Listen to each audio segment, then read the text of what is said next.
Aunty ஓ ஒரு நிமிஷம். எப்படி இருக்கீங்க ஆண்டி? அங்கிள் எப்படி இருக்காரு? அவருக்கு இப்ப எந்த பிரச்சனையும் இல்லைல்ல? சொல்லுங்க ஆண்டி, அங்கிள் நல்லா தானே இருக்காரு? யாருப்பா நீ? சொல்லுப்பா, யார் நீ? என்ன ஆண்டி இந்த மாதிரி கேக்குறீங்க? நான் தான் சொன்னல கௌரியோட ஃப்ரெண்டுன்னு. அப்படின்னு நீ சொல்ற, ஆனா உன்னை யாருன்னே தெரியாதுன்னு கௌரி சொல்றாளே. ஐயோ ஆண்டி, என்ன தப்பா நினைக்காதீங்க. நான் நல்ல குடும்பத்துல பிறந்தவன். ஆமா ஆண்டி, நான் ரொம்ப நல்லவன். நீ நல்லவனா இருந்தா என்னப்பா பிரயோஜனம்? இந்த சமுதாயம் நல்லதா இருக்கணுமே. இப்ப நானும் நீயும் தெருவுல நின்னு பேசுறத கூட இந்த சமுதாயம் தப்பா தான் பாக்கும், சரியா பாக்காது. கரெக்டா கௌரி இல்லாத நேரமா பார்த்து வர, கேட்டா கௌரியோட ஃப்ரெண்டுன்னு சொல்ற. அவ வந்த பின்னால கேட்டா எனக்கு அந்த மாதிரி யாரையும் தெரியவே தெரியாதுன்னு சொல்றா. இத பாருப்பா, நீ ஆம்பளை பையன்பா, உனக்கு ஒண்ணும் பிரச்சனை கிடையாது. ஆனா நான் 4 பொண்ணை பெத்து வச்சிருக்கேன். என்னால நாளை பின்ன தப்பான வார்த்தை வந்துடக்கூடாதுல்ல. நாம இருக்கிறது பட்டணம் கிடையாது தம்பி. எல்லாத்தையும் சாதாரணமா பாக்குறதுக்கும் சாதாரணமா எடுத்துக்கிறதுக்கும். நாம இருக்கிறது ஒரு சின்ன ஊரு. இந்த ஊரோட பல்லுக்கும் சொல்லுக்கும் பயந்துதான்ப்பா வாழணும். உன்னை என் கூட பிறந்த பொறப்பா நினைச்சு சொல்றப்பா. உனக்கு என் கதையும் தெரியாது, இப்ப நான் இருக்கிற நிலைமையும் தெரியாது. பல பேரு என் குடும்பம் எப்படா மண்ணுல சரிஞ்சு விழும்னு காத்துக்கிட்டு இருக்காங்க தம்பி. ஒரு கோழி மாதிரி என் 4 பொண்ணுங்களை நான் அட காத்துக்கிட்டு இருக்கேன். உன்னால அது உடைஞ்சு போக வேணாம் தம்பி. ஐயோ ஆண்டி, பாலை குடிச்சாலே தேவையில்லாத வியாதி வந்து தொலையுங்கிறப்போ எதுக்கு தம்பி தெரிஞ்ச விஷத்தை குடிக்கணும்? ஐயோ ஆண்டி, நான் எங்க அம்மா மேல சத்தியமா சொல்றேன், நான் ரொம்ப நல்லவன். அப்ப வர ஞாயிற்றுக்கிழமை நீ வீட்டுக்கு வாப்பா. கௌரி வீட்டுல இருப்பா. அவளும் நீயும் நேருக்கு நேரா பாத்துக்கிட்டா நீ யாரு என்னங்கிற குழப்பம் தீந்து போயிடும்ல. அதனால கரெக்டா ஞாயிற்றுக்கிழமை நீ வீட்டுக்கு வந்துரு. உன்னை பார்த்ததும் கௌரி என்ன சொல்றான்னு பாப்போம்.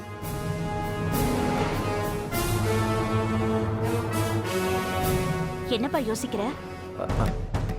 இல்ல, நல்லவனா இருக்கிறத விட நல்லவனா தெரியறது தான் முக்கியமா இருக்குல்ல. வேற வழி இல்லப்பா. 4 செவத்துக்குள்ள வாழ்ந்தாலும் நம்ம வாழ்க்கை என்னமோ 4 பேருக்கு நடுவுல தானே இருக்கு. நீங்க இந்த மக்களுக்கு பயப்படுறீங்களோ இல்லையோ, நாளையும் பொண்ணா பெத்த நான் பயந்து தானே ஆகணும். சின்னதா ஒரு கரை விழுந்தாலும் என் குடும்பமே கலகலத்து போயிடும் தம்பி. அதுலயும் இப்ப எனக்கு சந்தேகத்தை உருவாக்கி இருக்கிற கௌரி என்னோட மூத்த பொண்ணு. அவ வாழ்க்கை கேள்விக்குறியா நின்னா மத்த பொண்ணுங்களோட வாழ்க்கை என்னாகுன்னு நான் சொல்லவா வேணும்? அதனால நீ ஞாயிற்றுக்கிழமை வீட்டுக்கு வாப்பா. அன்னைக்கே இந்த குழப்பத்துக்கு ஒரு முடிவு கட்டிடலாம். வரேன்ப்பா.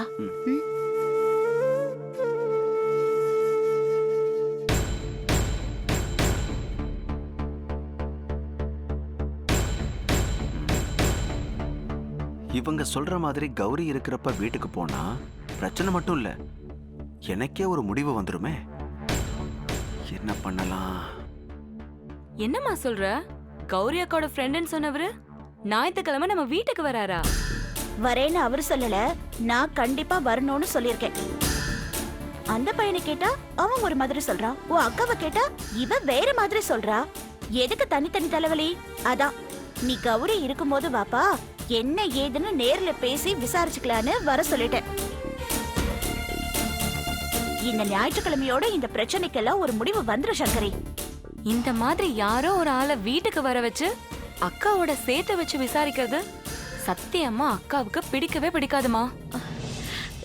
எனக்கு கூட தான் இந்த மாதிரி பண்றது பிடிக்கல, அதுக்காக விட்டுற முடியுமா? அவன் சொல்றதெல்லாம் கேட்டா பயமா இருக்கு, தூக்கமே வர மாட்டேங்குது. தப்பு தப்பா என்னென்னமோ கனவெல்லாம் வருது. கௌரி இந்த வீட்டோட முகப்பு நல்லா இருந்தாதான் மொத்த வீட்டுக்குமே மரியாதை கிடைக்கும். அதுல சின்னதா ஒரு விரிசல் விழுந்தா வீடு மொத்தமும் கெட்ட பேரு சம்பாதிச்சிடும். எதுக்கு வீடு கெட்ட பேரு சம்பாதிக்க போகுது? சொல்லுமா, நம்ம வீடு யாரால கெட்ட பேரு சம்பாதிக்க போகுது? அதெல்லாம் இருக்கட்டும், ஈஸ்வரியா நீ எங்க பார்த்த? அவ கையில என்ன ஸ்வீட் பாக்ஸ்? அம்மா, இந்த வாண்டு உன்னை ஏமாத்திட்டு தெரு முனையில இருக்கிற கடையில உட்கார்ந்துட்டு இருந்தது. ஸ்வீட் எடுத்துக்கம்மா. நமக்கு முதல் வெற்றி கிடைச்சிருக்கு. முதல் வெற்றியா? ஆமாமா. யாரு முன்னால, எந்த குடும்பத்து முன்னால நம்ம குடும்பம் தலை நிமிர்ந்து நிக்கணுமோ, நாங்க தலை நிமிர்ந்து நிக்கணும்னு நினைச்சீங்களோ அது நடந்துருச்சுமா. நான் செண்பக பாண்டி பெரியப்பா முன்னால தலை நிமிர்ந்து நின்னேம்மா. என்னம்மா எடுத்துக்கோ. இந்தா. இந்தாடி. ஒண்ணு போதுமா? இந்தாக்கா. இப்ப சொல்லு. செண்பக பாண்டி பெரியப்பா இன்னைக்கு என் சீனியர் உமா மகேஸ்வரி மேடத்தை ஒரு கேஸ் விஷயமா பார்க்க வந்திருந்தாருமா. கௌரிக்கு லேண்ட் சம்பந்தமா ஏதாவது டவுட் வந்தா அது உங்களை கேட்கணுமா இல்ல லேண்ட் ஓனரை கேட்கணுமா? அது என்கிட்ட கேட்க சொல்லுங்க வக்கீலம்மா, நானே பதில் சொல்றேன். கௌரி, இந்த விஷயத்தை கேட்டது எனக்கு ரொம்ப சந்தோஷமா இருக்குமா. எப்படிமா நம்ம வளர்ச்சி? இன்னைக்குதான் நீ என்ன படிக்க வச்ச படிப்புக்கு மரியாதை கிடைச்சிருக்குமா. நம்மளை இல்லீகலா பார்த்த பெரியப்பாவுக்கு இப்ப நான் தான் லீகல் அட்வைசர். இப்போ அவரு நான் கேக்குற கேள்விக்கெல்லாம் டான்னு பதில் சொல்லியே ஆகணுமா. மொத்தத்துல செண்பக பாண்டிங்கிற பெரிய திமிர் பிடிச்ச பம்பரத்தை சுழட்டி விடுற சாட்ட இந்த அன்னக்குடியோட மூத்த பொண்ணு கௌரி கிட்ட இருக்குமா. என்னால முடிஞ்ச அளவுக்கு என் அன்னக்குடி அம்மாவுக்கான கௌரவத்தை நான் காப்பாத்திட்டேம்மா. சங்கரி, ஏ வாடி. எதுக்கு? அம்மாவும் அக்காவும் இங்க தானே இருக்காங்க. அதனாலதான் சொல்றேன், வா வா.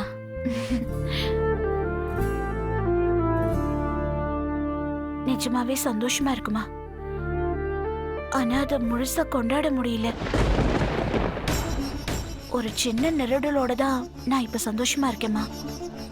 ஏமா மனோகரி நம்ம கூட இல்லாதத குறிப்பிட்டு சொல்றியா? இல்ல, உன்னை தேடி நம்ம வீட்டுக்கு நீ இல்லாதப்ப வர ஒரு பையனை மனசுல வச்சுட்டு தான் சொல்றேன்.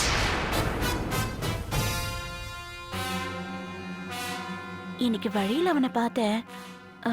ஞாயிற்றுக்கிழமை அவனை நம்ம வீட்டுக்கு வர சொல்லியிருக்கேன். எதுக்குமா?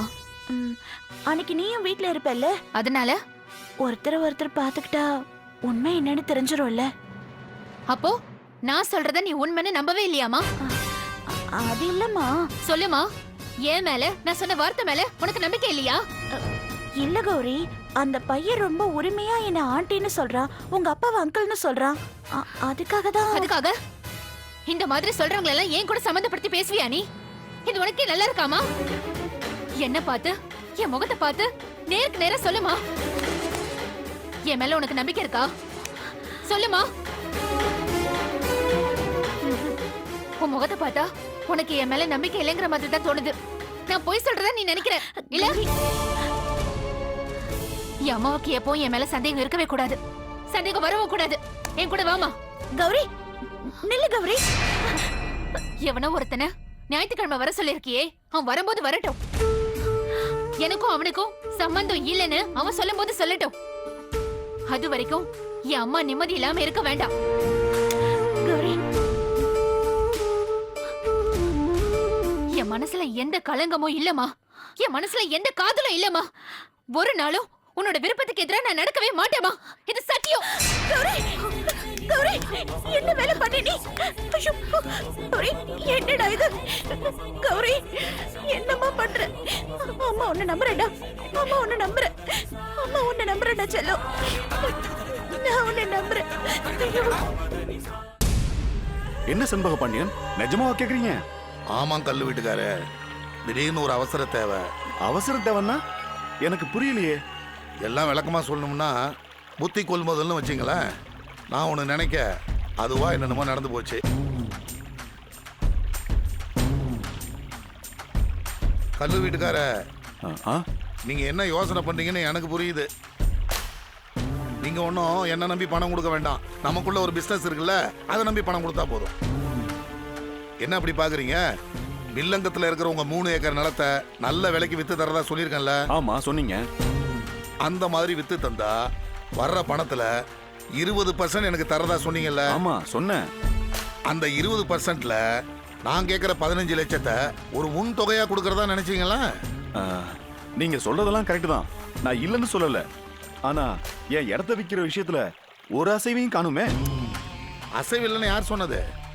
வக்கீல் உமா மகேஸ்வரி அம்மா கிட்ட இதை பத்தி நான் பேசியிருக்கேன். 10 பத்தாததுக்கு அவங்க பையன் சித்தார்த்துக்கிட்ட இந்த இடத்த வாங்குறத பத்தி விளக்கமா சொல்லியிருக்கேன். நான் சொல்றேன், சீக்கிரமே உங்க இடத்த நல்ல விலைக்கு நான் வித்துருவேன். நிஜமாவா? அந்த மாதிரி தான் இருக்கு அவங்களுடைய பார்வையும் பேச்சும். வக்கீல் அம்மாவே வாங்கிட்டா ரொம்ப சந்தோஷம் தான். அவங்க வாங்கிக்கிட்டா வில்லங்கம் தானா விலகி போயிடும்ல. அதெல்லாம் பிரமாதமா விலகி போயிடும். நான் கேட்ட பணத்தை எப்போ வந்து வாங்கிக்க. ஆ, என் கையிலயும் இப்போ அவ்வளோ பெரிய தொகை இல்லை. ஒரு 2 நாள் டைம் கொடுங்க, நான் எப்படியாவது ரெடி பண்ணி தரேன். சரிங்க கல்லு வீட்டுக்கார, அப்ப நான் வரேன். போயிட்டோங்க. கல்லு வீட்டுக்கார, மெத்தனமா இருந்துடாதீங்க. பணம் ரொம்ப எனக்கு அவசியம் தேவை. என்ன? சரிங்க, நான் செய்யறேன். போயிட்டோங்க.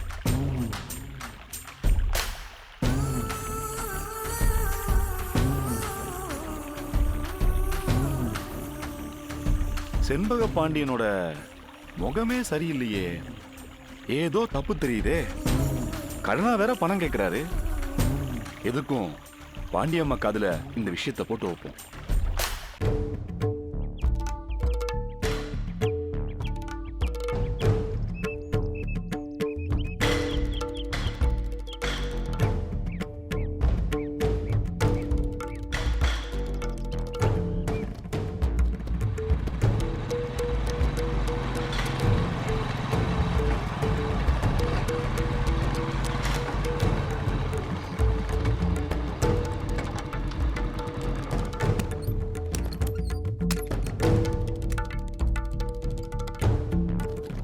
சொல்லுங்க, என்ன விஷயம்? எங்க குடும்பத்துக்கும் உங்க குடும்பத்துக்கும் நடுவுல இருக்கிற பிரச்சனை போதாதா? உங்க ஆசையாலையோ மனோகரி ஆசையாலையோ பிரச்சனை இன்னும் பெருசாகணுமா? நீங்க மனோகரி விரல போட்டது மோதிரமா உங்களுக்கு தெரியலாம்.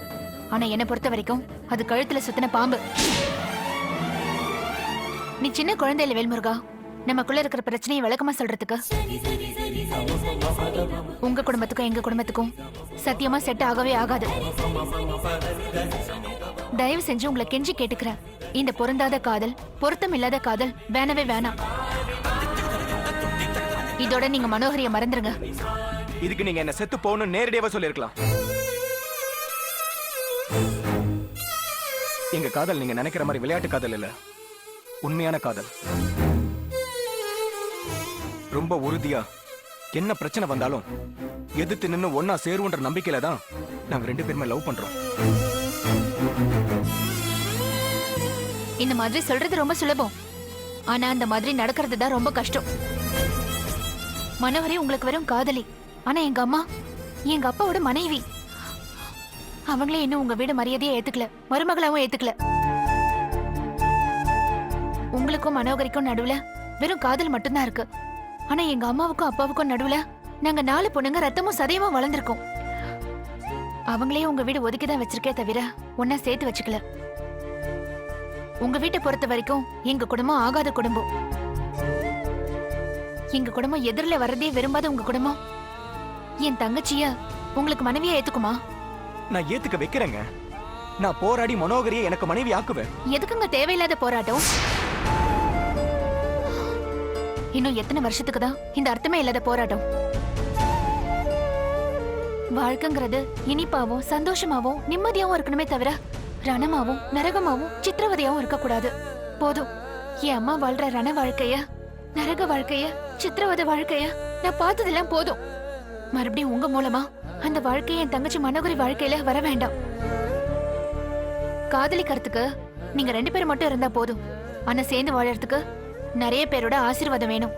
சத்தியமா சொல்றேன், உங்க வீடு ஆசீர்வாதமும் பண்ணாது, அனுமதிக்கவும் அனுமதிக்காது. மனோகரியை நீங்க மறந்துருங்க. என் மேல நம்பிக்கை வைங்க, நிச்சயமா எங்க காதல் தோக்காது. மனோகரியை சத்தியமா நான் கல்யாணம் பண்ணிக்குவேன். சத்தியமா கல்யாணம் நடக்காது. என் தங்கச்சி கயிறுல தொங்குறது தான் நடக்கும். இல்லனா அவ ஆத்துலயோ குளத்திலயோ விழுந்து சாவறது தான் நடக்கும்.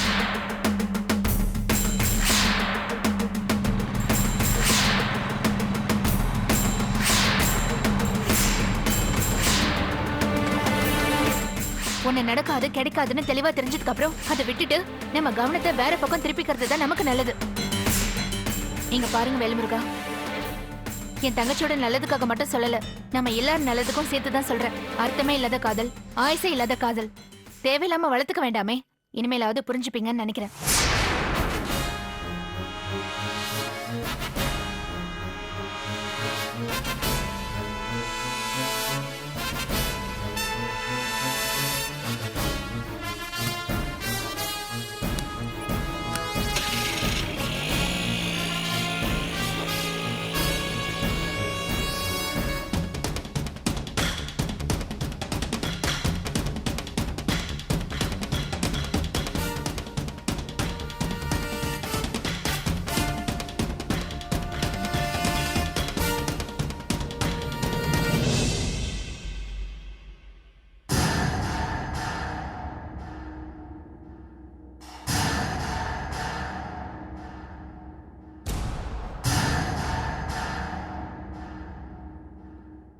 சாயந்தரம் மணி 5 ஆச்சு, இன்னும் தூங்கிட்டு இருக்கா? ஓய், என்ன இப்படி தூங்குறா? ஏய்,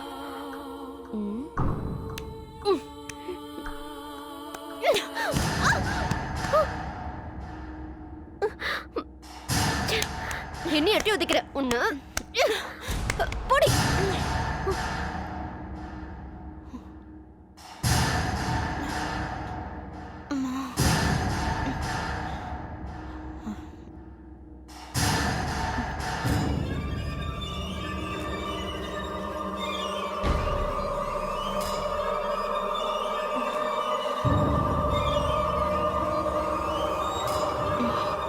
என்னாச்சு எனக்கு?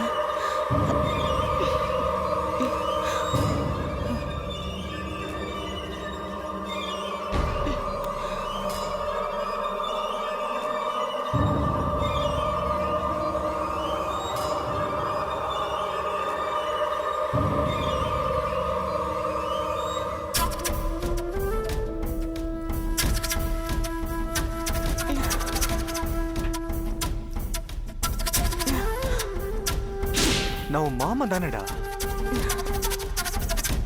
நான் தானே உன்னை கட்டிக்க போறேன்.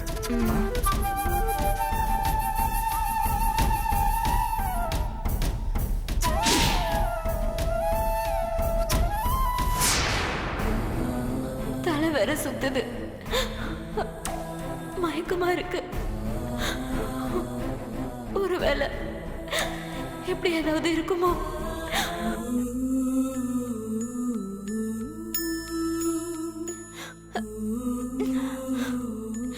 ஐயோ, கல்யாணத்துக்கு முன்னாலே நான் கர்ப்பமா இருக்கிறது தெரிஞ்சா என் அம்மாவும் அப்பாவும் செத்தே போயிடுவாங்களே. தெய்வமே, என்னை காப்பாத்து. நான் கர்ப்பமா இருக்க கூடாது, நான் கர்ப்பமா இருக்க கூடாது.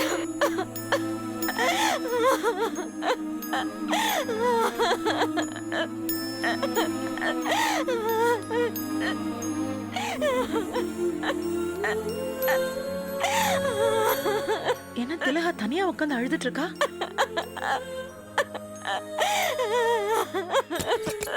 ஏய் திலகா, என்னடி? அத்தை, என்ன ஆச்சுடி? அத்தை, எனக்கு ஒரே மயக்கமா இருக்கு. மயக்கமா இருக்கா? சரியா கண்ணு தெரியல. என்னடி சொல்ற? பக்கத்துல கல்யாணத்தை வச்சுக்கிட்டு இப்படி சொல்ற? நான் உன் அத்தை, என்ன பாரு, நான் உனக்கு தெரியல. இல்ல அத்தை, தெரியலையா? என்னடி சொல்ற? நீ காலையில சாப்பிட்டியா? சாப்பிட்டேன் அத்தை.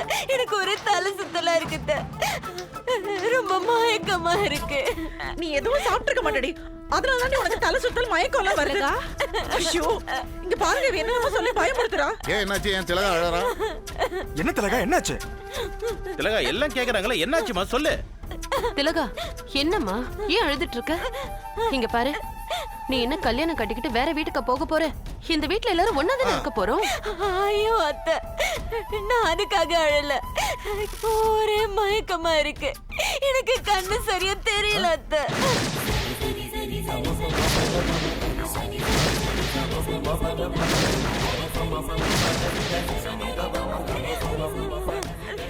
என்னடி சொல்ற? அதுக்கு தான் சொல்றது, கண்ட நேரத்துல கண்ட இடத்துக்கு போகாதன்னு. கேக்குறியா? என்னம்மா கனகவள்ளி, எந்த காலத்துல நீ இருக்க? கையில குடுகுடுப்பைய வச்சுட்டு நல்ல காலம் பொறுக்குது நல்ல காலம் பொறுக்குன்னு சொல்ற காலத்துல இருக்க? அவங்கவுங்க கையில கம்ப்யூட்டர் வச்சுட்டு குடும்பமே நடத்திட்டு இருக்காங்க. நீ என்னடானா இங்க போவாத அங்க போவாதன்னு சொல்லிக்கிட்டு. இந்த பாருமா, தப்பு நடக்கணும் கெட்டது நடக்கணும்னு விதி இருந்தா அது வீட்டுக்கு வெளியில நடக்கணுங்கிற அவசியம் இல்ல, வீட்டுல கூட நடக்கும். ஐயோ அண்ணே, நான் சொல்றது உங்களுக்கு புரியலையா? திலகா கண்ணி கழியாத பொண்ணுன்னு